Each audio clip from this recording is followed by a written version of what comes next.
Dizolimi panitia, tangis Egy pecah merasa dicurangi juara 2 tanpa medali.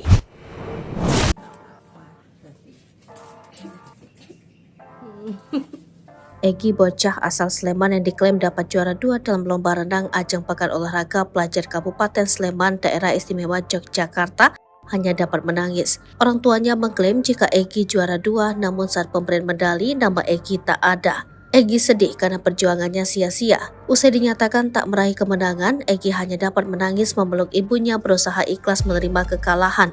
Ibu Egy kemudian memberikan semangat untuk putranya dan tak terpuruk dengan pengalamannya di masa lalu.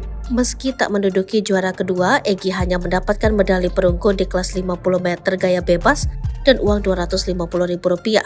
Sehingga hal tersebut membuat Egy merasa sangat hancur. Bahkan dalam unggahannya tertulis jika putranya yang seharusnya juara itu terzolimi oleh panitia lomba. Atas peristiwa ini, Ibunda Egy berharap agar Pengda Aquatic Sleman melakukan introspeksi dan mendengar keluhan.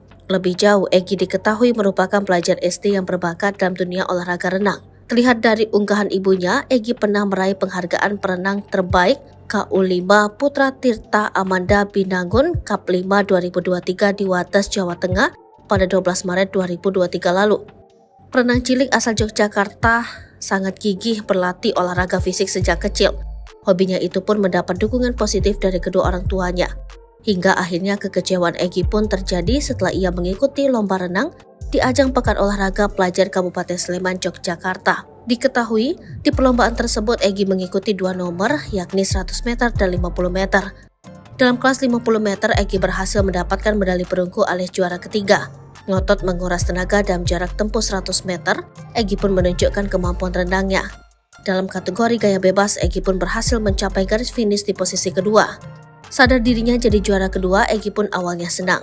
Padahal kata sang ibu, banyak orang yang menyaksikan dan mendokumentasikan perlombaan tersebut dan hasilnya Egy berada di nomor kedua. Keluarga Egy pun sempat mengajukan protes dengan mengajukan video hasil rekaman. Namun panitia tidak mau menerima masukan dan tetap pada keputusannya. Download Tribun X sekarang, menghadirkan lokal menjadi Indonesia.